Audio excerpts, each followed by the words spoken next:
Welcome to Decision Making. This is leadership training powered by conversational intelligence. There are three styles of decision making. Today we'll be discussing consultative or participative. That means when it's a group that is working on the decision. Co-creational, that is when the work is excellent. The team works together with trust, and that is our conversational intelligence goal. But what we won't be discussing are decisions made in a vacuum, because solo decisions are often failures. So you can make a decision on your own, certainly, and you don't need any help on how to do that. So what we're discussing today are how to make decisions where a whole team is affected and participates. It's always important to have rules of engagement. If you know anything about conversational intelligence, you know that you have to have some rules so that when you're working together, people will understand what's expected. Here are some good ones that you might want to consider for decision making. Welcome change. Look for ways to say yes instead of say no all the time. Find ways that you could make it a yes. Be assertive as needed. That means say what you need without stepping on other people's rights. Help others to be right. Maybe they're not quite as informed about something. Maybe they don't know all the details. So help them to be right. Check your humility quotient. That means, are you humble about this or are you demanding? And listen. Don't just sell your own idea. Listen to what others have to say. Judith Glazier, the writer, author of Conversational Intelligence, and my trainer in the Conversational Intelligence Certification Program, says successful leaders use trust-building behaviors, even in the face of uncertainty. And that's usually what happens when you cannot make a decision. It's uncertain. I don't know which way I should go. I'm at the fork in the road. Which way should we go? Well, successful leaders will still use those trust-building behaviors. They don't start demanding, they don't start pushing things down other people's throats. They start asking questions to find out what is the best way to go. Conversational intelligence is our hardwired ability for understanding how to create trust.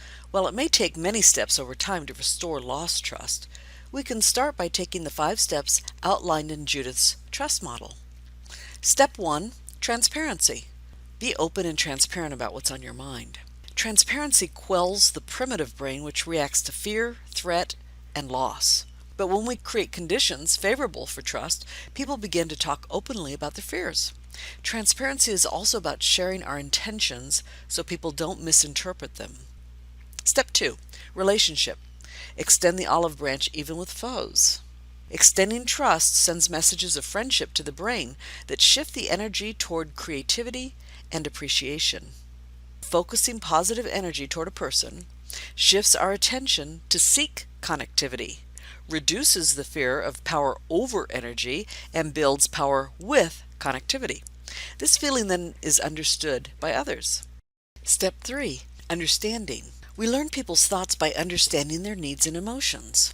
Understanding their perspective, we can honor them. Seek to understand their perspective by listening without judgment and connect to their reality. Step 4, shared success. Create a vision of shared success with others. With a common view of success, we intuitively trust that others' decisions will be similar to ours, and that conflicts will work out fairly. When we are attached to being right, we reveal an agenda which leads to distrust. First see a vision of success, then share it. And step 5, testing assumptions and telling the truth. When truth is discovered together, one shared view of the world emerges. Engage the prefrontal cortex, the executive brain, by shaping conversations that show you the world from another's perspective, so you can see the bigger picture. This helps build trust. Now we'll look at consultative decisions. That means you're consulting other people. This is a good idea to do when you have a major decision that is made with greater weight placed on the one in authority. In other words, let's say you're a director of a department. You are still ultimately responsible for that decision, but you want the team's input. That is consultative. That's when you ask them questions. A common decision is another consultative. That is a decision made by the team. How are we all going to proceed forward on this? How are we going to determine who gets days off during the holidays? That would be a common decision. And an urgent decision would be a decision made by a subgroup for speed. For example, it's Friday, half the team's already gone, and we have to make a decision on what to do about Saturday. There's something has come up. So the smaller group will make that decision because it's urgent. Our goal are sound, logical decisions and team supported decisions. They have to make sense. They have to make sense not just for us as the leaders, but also for the whole team. The Ben Franklin decision-making model goes back to actually Benjamin Franklin. And he was famous for this, and we still use it today because it was so good. He invented a lot of things, and this is one that we can use now. First, he says, frame the decision as a yes or no question. For example, do I want to take on this responsibility? Or can the team handle this responsibility? It has to be a yes or no question. Then you list the pros and cons. Generally, you draw a line right down the middle of the page and you list the pros on one side. That means, yes, we should do it for this reason. And the cons, no, we shouldn't do it because of this reason. But it's also important to weight the importance of the pros and cons, because just because you have 25 pros and 3 cons, maybe those 3 cons are critical and have more weight than all of the pros. So we have to decide, is it critical? Might give it a 10. This is a good numbering device. If it's important, give it a 7. If it's marginally important, give it a 5. If it's marginally unimportant, give it a 3. And that way you can help determine what is good and what is bad based on how important it is. So here's an example. We've got pros on one side, cons on the other, and we have a place for the weighting. So here's the question stated as a yes or no. Should we try to take on this new project that maybe upper leadership wants to give us? And it's our choice if we want to take it on. So the pros might be, well, it will elevate our status as a team. The con could be we could crash and burn as a team. And the pro, elevate our status, is worth about a 5, but the con is worth about a 10. So you can see now, even though we may have the same amount of pros and cons, the numbers make more sense as to whether we should do this or not. When we see those numbers, it helps us make that decision better. So I want you to think about what kinds of decisions you are considering and try this. I want you to turn it into a yes or no question and then draw your line down the middle of the page and write pros on one side, cons on the other. You can pause the video to do this. Now here's an example of one that has a lot more pros and cons in it. And you can see now, instead of just weighting it, we determined whether it was going to be based on importance and probability. When it's that big of a question, you might want to say, how probable is this of happening? For example, crashing and burning. Have we ever done that before? Is that something that we're known for? Do we not have the skill set to be able to do it? Do we not have the bandwidth to be able to do it? So that would be based on probability. So in this case, we can see we're rating the importance and the probability on a scale from 1 to 10, and then adding up to determine the weight by multiplying the I, the importance rating, by the P, the probability rating. And so now you can see that on the pros, there's 599 points, but on the cons, there's only 365 points. So that helps us determine whether we should do it or not. Is this complex? Yes, but this is what you would do when you have a complex question. You don't want to just say, do I feel like doing it? Don't I feel like doing it? You have to really decide, is this something that you can do? And do you see where the team could come in to help determine those pros and cons and to help weight it, to give those numbers to it? When you have a team, you'll want to brainstorm. In other words, you want to get as many ideas out as you can. You don't want just one person doing it, you want everybody to do it. So our goal is to try to get responses from all, but you know that you probably have some people on your team. And by the way, if you don't have a team, if you're not in management yet, you've probably been a team lead somehow. For example, maybe you've been the president of an organization, or you've been on a committee where you were in charge of it. You have some leadership experience. Otherwise, you wouldn't want to go into management if you don't understand the concepts. So If you've ever been on a team, you know that sometimes it's hard to get responses from everybody. There's going to be some quiet people.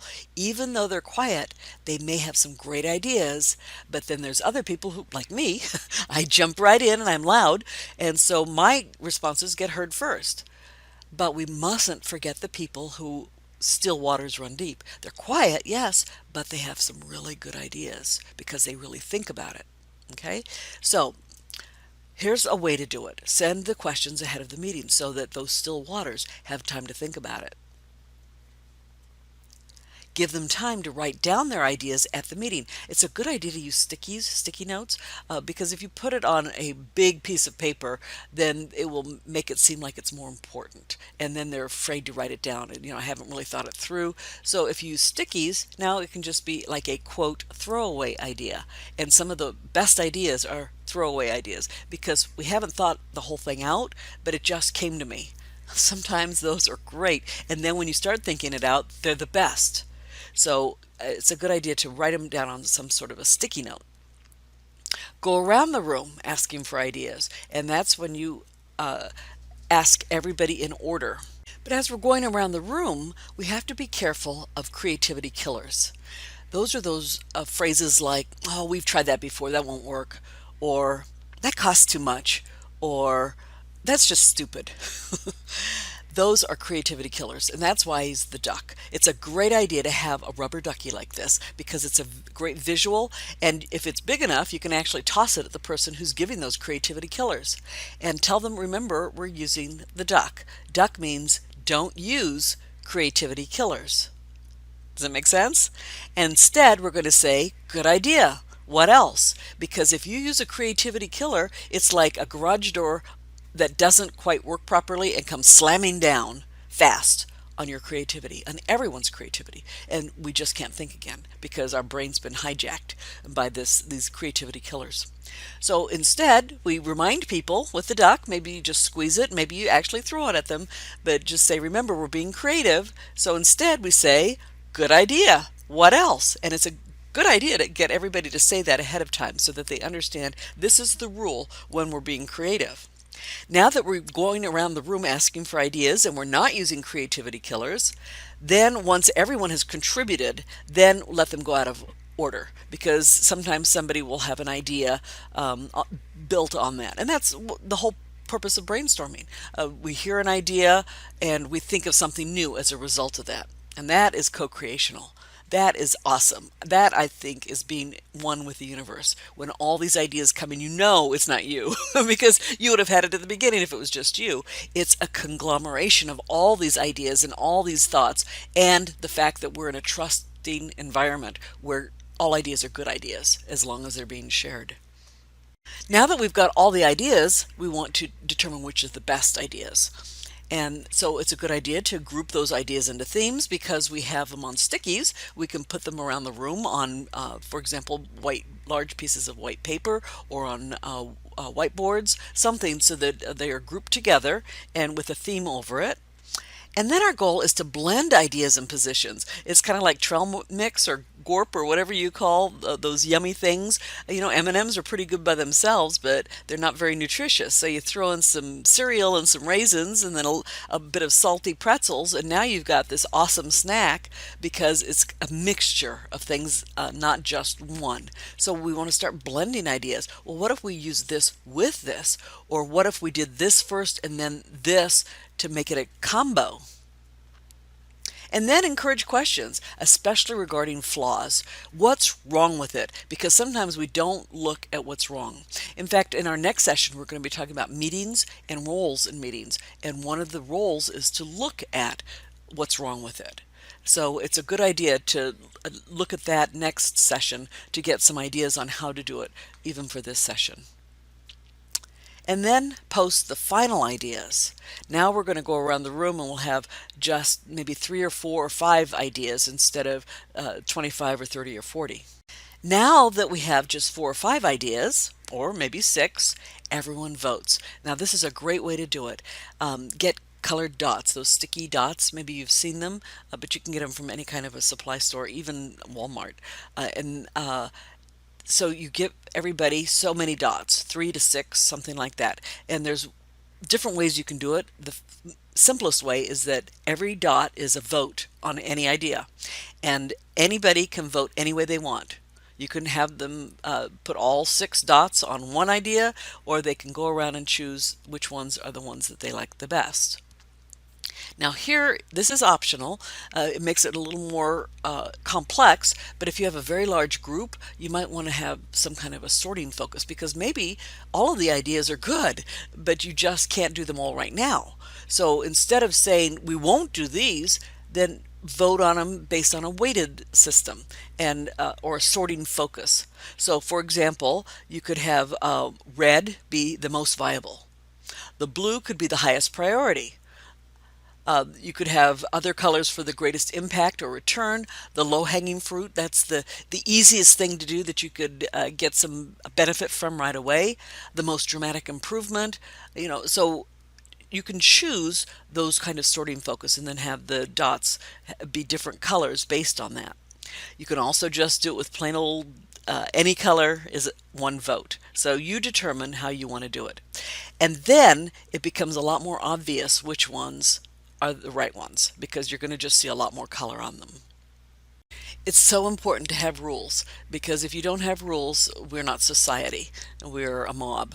So when you're identifying the right thing to do, the right decision, know that anyone can block the decision by offering a rational alternative or reason. If they have a really good reason, they should be able to block the decision. But members who habitually block decisions without alternatives will be confronted by the group for the good of the group. So we need to say, look, you've been saying no to all these ideas, but you aren't giving us a reason why. Unless you can come up with a reason, we're going to go ahead and overrule you. We reach consensus with a 75% vote. Very rarely do you need 100% yes. However, there are going to be some decisions. Maybe you saw the movie The Martian, or maybe you read the book, but the team that was in space and had to determine to go another year in space to go save the Martian from Mars, the human from Mars, they said it has to be all or nothing. In that case, they were giving up a year of their life, and there was some possibility for not having success. So she wanted everybody to, it had to be a unanimous vote. Rarely do you need that. 75% is probably enough for consensus. And this is probably the most critical. Once the decision is made, everyone, even those who said no, must support the decision 100%. Okay? This is really critical, because once it's a decision, we have to do it. That's whether we voted for it or not. Okay? So if you are being given information by other people, or maybe sometimes you are giving your boss information, and you're saying, no, I don't think we should do this. Once they determine, yes, they're going to. For example, have you ever heard, or maybe it's happened to you, where the groom or the bride before the wedding is trying to be told not to do it before the wedding? That's your last chance. Once they get married, you've got to be quiet about it, because it was their decision. They made the decision. You're just going to come off as a nag. So you have to support it, and everybody on the team must support it regardless. Does that make sense? Next time, we will be talking about conducting effective meetings. I mentioned that. We'll be talking about types of meetings, how to head off conflict, because that's one of the worst parts of meetings, is when people don't get along. And maybe it's just 2 people, yet it affects the entire meeting. And then the roles. I mentioned that earlier.